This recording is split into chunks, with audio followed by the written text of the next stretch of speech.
É oficial, a história de Bleach vai continuar em um novo arco, e é provável que esse ano ainda tenhamos o lançamento do Arco do Inferno. Mas afinal, o que diabo será esse Arco do Inferno? O mangá de Bleach se encerrou em 2016, e agora temos o final do anime, mas em 2021 tivemos um one-shot, que já naquela época encheu os fãs de esperanças de uma continuação. E o mais interessante de tudo, Taito Kubo nunca negava as investidas dos fãs. Ele se esquivava e nunca respondia diretamente se existiria ou não tal continuação. E aqui estamos nós, na segunda metade de 2026, com a confirmação do novo arco de Bleach. E nesse vídeo eu vou te contar tudo o que acontece nessa one shot que vai ser a base dessa continuação. Vou te mostrar as novidades e como ficou a Gotei 13 atual. E no final vou te mostrar onde essa história vai se encaixar e onde e como deve começar esse arco do inferno. Então curte esse vídeo e se inscreve no canal. Bora lá! O mangá de Bleach terminou de forma conturbada nos bastidores, e vou te mostrar como isso afetou no arco final. Como a maioria da fandom já sabe, no momento em que escreveu o final, Kubo estava enfrentando problemas de saúde. Ele tinha lesionado o tendão do ombro direito, de sua mão dominante, o que atrapalhou muito seu trabalho, já que ele sentia dores para desenhar. O trabalho de um mangaka de sucesso envolve muita pressão e prazos curtos, e isso atrapalhou bastante, mas esse não era o principal problema. Kubo também teve seu psicológico afetado, além de já estar bravo com os editores, com a pressão da Shonen Jump, os lançamentos semanais e a divergência com a produção do anime, que tiravam seu sono. Ou seja, ele só queria terminar logo a obra. Então é óbvio que no papel isso se traduziria em um final corrido. A principal reclamação dos fãs com relação ao final é sobre a rápida conclusão das lutas, a falta de desenvolvimento de alguns personagens e a ausência de elementos que enriqueceriam muito a história. O arco da guerra se encerra com a vitória de Ichigo, Aizen, Uryu e Renji sobre Yurabara. Depois de muita luta e diversas tentativas, com uma reviravolta absoluta, Ichigo desferiu o golpe final e selou o destino do Rei Quincy. Só que não é aqui que a história termina. Após a luta final, o mangá avança 10 anos no tempo, nos trazendo uma conclusão para cada um dos grupos e personagens, mostrando como eles estão no futuro. No penúltimo capítulo do mangá, vemos Shunsui Kyoraku falando que se passaram 10 anos daquele desastre, mostrando que levou esse tempo todo para limparem os estragos da invasão Quincy à Soul Society. Depois vemos Mayuri em um novo visual, falando sobre a expansão da sua rede secreta, mostrando que nada mudou para o cientista macabro de Bleach, e que sim, ele fez uma nova Nemu, a Nemuri Hachiko, ou Nemuri número 8. Vemos também Zaraki e a 11ª divisão, que continuam do mesmo jeito, mas tem uma diferença. A Yachiru não aparece mais como sua tenente, já que nós sabemos que ele tem conhecimento de quem ela realmente é. Segundo Kenpachi, ele não fica mais perdido agora que a Yachiru não está lá. É mostrado também que o Shinji reassumiu o posto de capitão da 5ª divisão, e que a Momo agora é a sua tenente, assim como vimos no final da guerra. Que o Iba assumiu como capitão da sua divisão após a morte do Komamura. Kensei e Hisagi representando sua divisão, e Zane assumindo como capitã da 4ª divisão. Outra novidade é a Lisa como capitã da 8ª divisão, e assim como aquelas figuras já marcadas, como o Hitsugaya Matsumoto, a Soifon e o capitão geral Kyoraku, apresentando a nova Gotei 13, naquela imagem clássica que faz referência ao começo da obra. Só que com uma grande novidade, a Rukia se tornou capitã da 13ª divisão, e ficou ainda uma deixa de que os restos da Heiatsu do Yurabara ainda afetam certas partes da Soul Society. E isso é o que vemos no começo do último capítulo da obra, com Byakuya e a Soifon indo investigar um desses vestígios. Nessa última parte da história, nós vemos como está o Ichigo e o pessoal de Karakura 10 anos depois. Seguindo a tendência do Naruto, Ichigo está com o cabelo mais curto, só que ele não ficou feio igual o Hokage. A gente vê o Renji com a Rukia, e ambos estão com visuais diferentes. Temos também o Keigo, a Tatsuki e os outros amigos do Ichigo. Vemos também que as irmãs do Ichigo cresceram, e que eles todos estão assistindo na TV a luta do maior lutador de todos os tempos, simplesmente Yasutora Sado, o GOAT, Shed. E agora que fica interessante, onde a ligação entre o fim da história e o Arco do Inferno acontece. Depois de mostrar Ichigo, Uryu e Orihime, nós fomos apresentados ao elo dessas duas histórias, Kazuo e Kurosaki. Sim, o filho de Ichigo e Orihime já aparece interagindo com um dos vestígios da Heiatsu de Yurabara. Logo após, esse vestígio desaparece, o que é confirmado pelo Aizen, que é mostrado falando isso, dizendo que não resta mais nada de Yurabara, sentadinho na sua cadeira, de volta no Muken. Encerrando a história, temos mais alguns detalhes da luta final que não foram mostrados. Vemos uma conversa de Yurabara com Ichigo e Aizen antes do fim. Ele diz que o mundo que ele queria não acontecerá, e os seres vivos continuarão a viver no mundo de medo, do constante medo da morte. E aí Aizen dá a resposta definitiva, num dos momentos mais marcantes do mangá. Ele diz: Yurabara, o medo certamente não existiria no mundo que você desejava, mas, no mundo sem o medo da morte, as pessoas não procurarão pela esperança. Elas simplesmente vão persistir em estar vivas. Mas persistência enfrentando o medo é algo totalmente diferente. É por isso que as pessoas têm um nome especial para isso. Isso se chama coragem. E essa pedrada pra mim é uma das melhores frases que existe na obra inteira de Bleach. É impressionante o como que o Aizen é importante para essa história. Bom, a história se encerra ao mostrar Kazui e Ichika, a filha de Rukia e Renji, mostrando que ambos são Shinigamis. E é assim que termina a obra de Bleach, cheia de pontas soltas, como vocês podem perceber. E agora sim, chegamos na One Shot No Breath from Hell. Ela foi escrita em 2021 e o Kubo pegou o gancho no que foi mostrado no final da história, mais especificamente em Kazui e Ichika, que são os personagens de destaque da One Shot. Antes de explicar o que acontece nessa história, precisamos analisar o contexto dessa obra. Ela foi escrita em um momento de mais tranquilidade do Kubo. O anime tinha se encerrado em 2012, com o final do arco Fullbringer. Já o mangá tinha se encerrado em 2016. 5 anos depois, recuperado física e mentalmente, o Kubo escreveu essa história com muito mais tranquilidade, o que impactou positivamente na qualidade da obra, tanto no seu roteiro quanto na sua arte. Como já falei, a história se passa mais de 10 anos depois do final de Bleach. Nessa história nós vamos ver como estão os personagens mais importantes, todos os membros do Gotei 13, capitães e tenentes, qual é o papel dos filhos de Ichigo e Orihime, e Rukia e Renji. Vamos ser apresentados a nova configuração da Gotei 13. Vamos ver como a Soul Society foi afetada pela influência de Urahara e o mundo dos vivos, um ritual para honrar a morte dos capitães na guerra, e é claro, um mistério gigantesco que envolve o inferno, que é um dos mundos do universo de Bleach, que nos é introduzido na One Shot com alguns conceitos e criaturas, e nos mostra uma figura que já havia sido morta há muito tempo, e que voltou de lá. Interessante, né? E tem muito mais coisa incrível e inédita, numa demonstração do ápice da cubologia. Então faz uma pipoca aí e vem comigo que vou te contar a história dessa One Shot a partir de agora.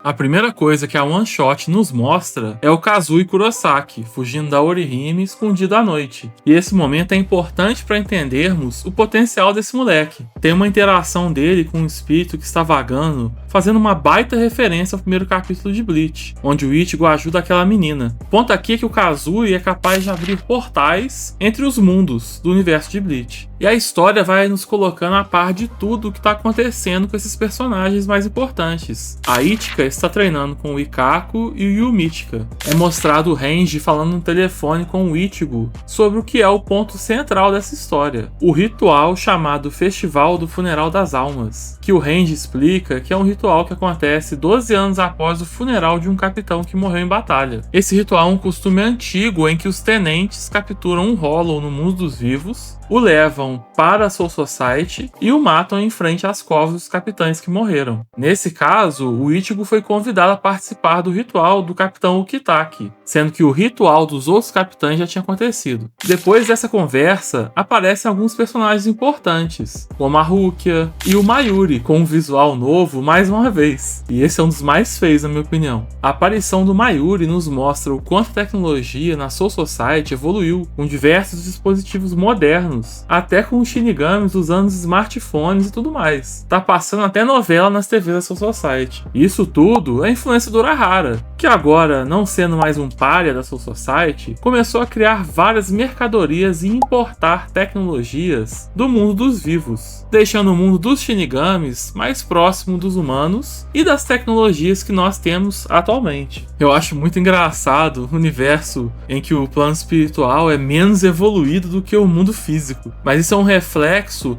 do atraso que era a Soul Society. Dentre as preparações, nos são apresentados alguns capitães novos, como o Atal, tenente da divisão do Tetsuaimon Iba, que era a antiga divisão do Komamura. Esse personagem é muito interessante, porque ele traz uma dinâmica inédita em Bleach. Ele é mudo, ele se comunica apenas por linguagem de sinais, e daqui a pouco eu vou te mostrar quais são os poderes dele. Bom, avançando na história, nós somos levados para o momento do ritual. Os tenentes das 13 divisões se encontram com o Ichigo em Karakura. Ichigo está com a sua forma clássica, e agora ele pode escolher qual a forma e quais poderes ele quer utilizar. E aqui nós somos apresentados a mais uma personagem nova, a Yu Yayahara, que é a tenente da 8ª divisão, da Capitã Lisa. E calma, eu sei que você está pensando com base na aparência dela, mas não, ela não é filha do Urahara e da Yoruichi. Essa, na verdade, é uma baita desinformação que eu já vi muita gente comentar, inclusive nas enquetes aqui do canal, e falar pelo YouTube. Existe sim uma brincadeira de 1º de abril que o Kubo fez, em que ele falou essa informação, mas logo desmentiu. Até porque Urahara e Yoruichi nem são um casal confirmado, apesar da gente saber que eles são no off. Bom, sobre a Yu, ela é uma jovem Shinigami que foi muito influenciada pela cultura Gyaro do Japão, que é representada por garotas de pele escura e cabelos claros. Além disso, ela tem rede social e é fã do Ichigo. A gente vê através dela que a influência do mundo dos vivos na Soul Society é cada vez maior. A personalidade brincalhona, a aparência física, a raça Shinigami e a relação com a tecnologia realmente fazem a gente suspeitar que ela fosse filha do Urahara e da Yoruichi. Quem sabe o Kubo não muda de ideia e confirma a brincadeira? Bom, terminadas essas apresentações, essa história tá muito legal, nostálgica, mostrando o que tá acontecendo com cada um. Mas tá faltando alguma coisa, você não acha? Tá faltando algum problema. E é aí que vem o conflito da One Shot. Os tenentes são atacados por um ser gigantesco que parece o tronco de um esqueleto humanoide. Só que tem um detalhe, só a Ichika que vê isso. Nenhum Shinigami percebeu a existência desse bicho. Isso está muito estranho. Claramente não é um Hollow. Junto dele aparecem seres estranhíssimos, que até lembram os Hollows, mas não possuem os buracos e são até meio alienígenas. Mas calma, isso aqui não é Boruto não. Então o que são esses bichos? Eles são as bestas do inferno. Esses seres não possuem Heiatsu e por isso os Shinigamis foram pegos de surpresa. Bom, isso não é problema para os tenentes, principalmente o Atal e a Yu, que nos mostram seus poderes. O Atal tem uma Zanpakuto que parece com a do Renji. Antes de liberar a Shikai, ele escreve na espada e dá o comando Falcão. Sim, ele faz o gesto do falcão, ele não fala. E cada pedaço da Shikai se transforma em vários falcões que dilaceram uma besta do inferno. Já a Yu parece não ter Zanpakuto, o que me lembra alguém, né? E vai pro combate corpo a corpo. Ela faz um gesto com as mãos e as unhas coloridas que representam um urso e arrancam a cabeça de outra besta. Será que a Zanpakuto dela está nas unhas? Ou ela é simplesmente igual a Yoruichi? A luta continua, com o Akon mostrando umas bugigangas a la Mayuri. E é claro, o Kira farmando aura como sempre. Bom, no meio dessa luta, toda uma figura oculta e macabra surge de um buraco que parece uma boca aberta cheia de dentes. Essa figura se dirige a Renji Abarai. E essa figura é ninguém menos que Zael Aporo Grantes. Sim, o cientista monstruoso do Ecomundo. Mas calma, o Zael não tinha morrido? Então, aqui é um ponto importante para entendermos o que acontece com os capitães e espadas poderosos quando eles morrem. Eles caem no inferno. Enquanto ele explica como funciona o inferno e ameaça matar a filha de Renji, Ichigo aparece e destrói as correntes de Zael. E aí temos a explicação do porquê eles estão no inferno. A cena corta para a Soul Society e lá nós vemos a Soifon e outros capitães analisando uma substância estranha no ar, que não é Reishi. E aí o Kyoraku explica o que é aquilo. É um desejo do inferno. Numa explicação resumida, existe uma unidade de medida,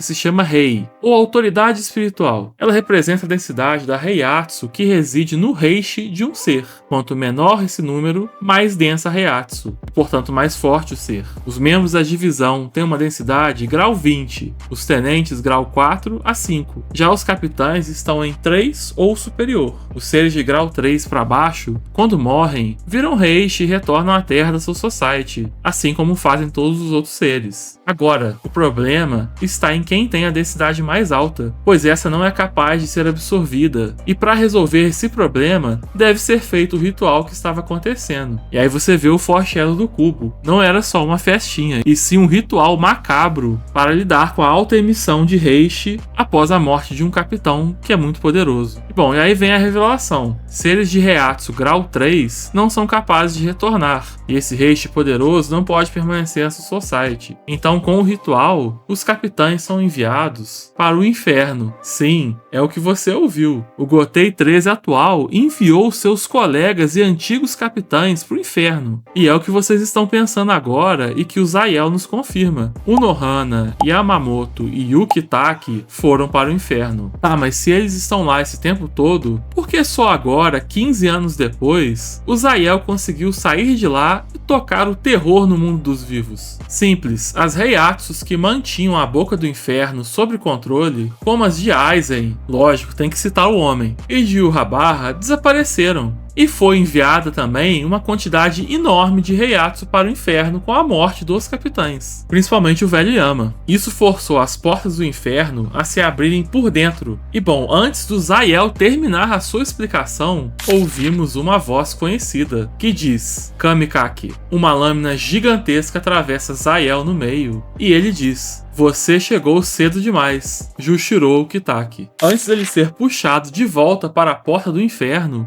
ele ainda diz que o ritual foi concluído, que os Shinigamis mataram as bestas do inferno bem na frente do Kitaki. Pela forma como ele diz isso, parece ser algo muito grave. Por fim, ele deixa a dúvida nos personagens. O inferno sempre esteve presente. Vocês nunca se perguntaram por que aquelas borboletas que guiam os Shinigamis têm inferno no nome? E assim termina o one shot, No Breaths from Hell. Ficou uma dúvida muito grande e várias pontas ficaram soltas. Mas a principal, com certeza, é o que esses ex-capitães estão fazendo lá no inferno. Qual é o poder que eles têm? Qual é a autoridade desses ex-capitães? Porque do jeito como o Zaiel falou, ele parece um tanto assustado com o fato dos Shinigamis terem matado as bestas do inferno na frente do Kitaki.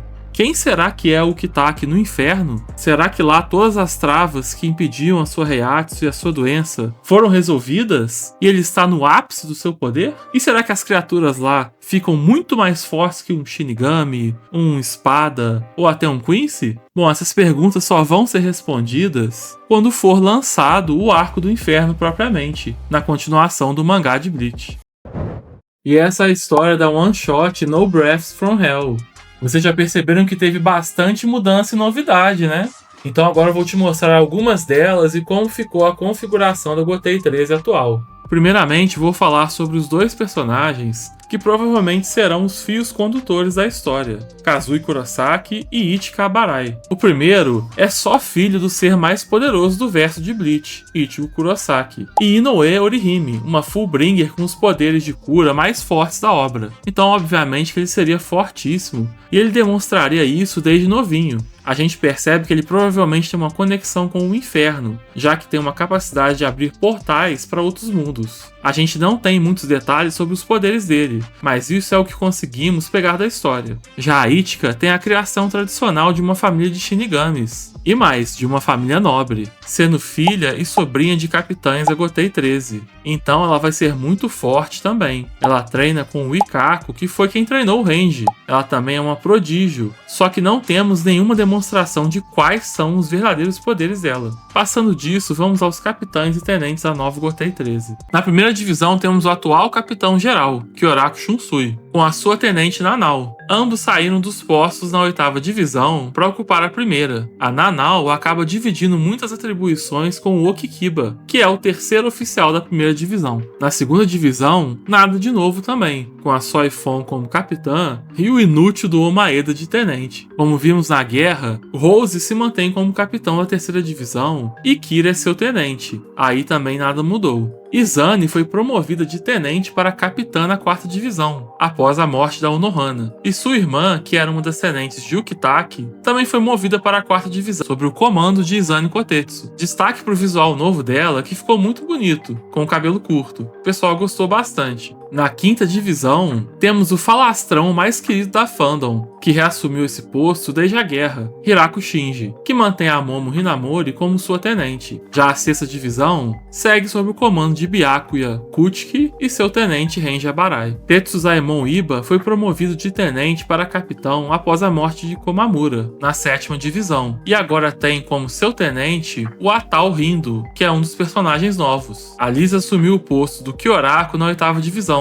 da qual ela também já foi tenente. A Vizard tem como tenente a Yuyu Yayahara, que não é filha do Urahara com a Yoruichi, até que confirme o contrário. Kensei Muguruma, o maior bucha do Gotei 13, permanece como capitão da 9ª divisão, com o Shuhei Hizagi, o homem dos 69 tatuado na cara, de tenente. A 10ª divisão segue capitaneada por Toshiro Hitsugaya e sua tenente Hangiko Matsumoto. E não, Toshiro não envelheceu um ano. Na 11ª divisão temos o monstro Zaraki Kenpachi. E uma novidade, agora o Ikako é seu tenente, ocupando também no papel o posto que já exercia na prática, quando a Yachiru era tenente. Isso é bizarro, cara. A Zanpakuto do Zaraki era uma tenente de divisão. O cara é tão brabo que o espírito da sua Zanpakuto tomou forma. Além disso, o Yu Mítica segue como terceiro oficial. E dá pra dizer que a 11ª divisão é uma das mais bizarras do Gotei 13. Olha só, o capitão é um Kenpachi, o que já diz muito, e a sua tenente por muito tempo foi a sua própria Zanpakuto. Depois disso, temos o Ikako, que é um tenente que tem Bankai e que fica escondendo porque ele não quer ser capitão, o que pra mim também é muito bizarro. E se isso não fosse suficiente, ainda tem o Yu Mítica, que fala o nome errado da sua Zanpakuto, porque não é uma tradição da 11ª divisão ter personagens focados em Kido, e isso é uma vergonha pra todos os membros, o que eu acho absurdo o cara não usar todo o seu potencial de luta, mesmo que isso custe a sua vida. Seguindo, já o cientista macabro Mayuri Kurosuchi segue como capitão da 12ª divisão. O Shinigami das Mil Faces agora tem o Akon como tenente, já que a nova Nemo ainda é uma criança pequena. Quando ela crescer, com certeza vai ocupar o posto de tenente novamente. E a grande novidade, na 13ª divisão de Ukitake, temos a Rukia como capitã. Destaque para o visual diferente dela, com cabelo longo. Dá para perceber que ela amadureceu muito. Eu gostei bastante desse novo visual da Rukia. E você? Seu tenente é o Sentaro Kotsubaki, que permaneceu na divisão. E esses são todos os membros atualizados da Gotei 13. E aí, você achou que essa formação é forte? Ou essa é uma das gerações mais fracas da Gotei 13? Eu acredito que, comparada com aquela versão do passado, do flashback do Turn Back the Pendulum, essa talvez seja mais forte, mas nem se compara com a Gotei 13 que nós vimos no Arc da Soul Society e com a primeira, com a formação original que o Yamamoto criou. Essas duas aí são indiscutíveis. Bom, e conforme falei anteriormente,